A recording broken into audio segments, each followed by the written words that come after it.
अपनी तरफ से गलत जानकारी देते हैं, तब कार्रवाई क्यों नहीं होती? जिस तरह से छोटे और गैर मान्यता प्राप्त दलों के खिलाफ कार्रवाई हो जाती है। एसोसिएशन फॉर डेमोक्रेटिक रिफॉर्म के जगदीप छोकर ने द वायर में लिखा है कि 2014 में दिल्ली हाईकोर्ट ने बीजेपी और कांग्रेस दोनों को इस बात के लिए दोषी पाया कि विदेशी चंदे से संबंधित एफसीआरए कानून का उल्लंघन किया गया है और 6 महीने के भीतर इन दोनों दलों के खिलाफ कार्रवाई होनी चाहिए, मगर कार्रवाई नहीं हुई। उल्टा बैकडेट से इस कानून में बदलाव कर दिया गया। कई खबरें मिल जाएंगी जिससे पता चलता है कि सरकार बनाने वाली और सरकार में हिस्सा लेने वाली पार्टियां अपने चंदे का हिसाब सही तरीके से नहीं देती हैं, समय से भी नहीं देती हैं और उनके खिलाफ कोई कार्रवाई नहीं होती है। बिजनेस स्टैंडर्ड की इस एक खबर को देखिए, दिसंबर 2014 की है। इसमें कहा गया है कि एनसीपी और सीपीआई ने बताया है कि उनकी पार्टी को केवल 15 और 44 लोगों ने ही 20,000 से अधिक का चंदा दिया।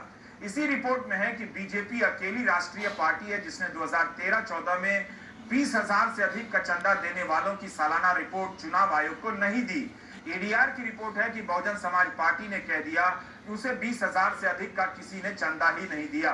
बिजनेस स्टैंडर्ड की यह रिपोर्ट 2014 की है, जिससे पता चलता है कि बड़े राजनीतिक दल भी चंदा देने वालों के बारे में कितनी सही जानकारी देते हैं, मगर इनके खिलाफ उस तरह की कार्रवाई नहीं होती जिस तरह से गैर मान्यता प्राप्त 250 दलों के खिलाफ कार्रवाई हो गई।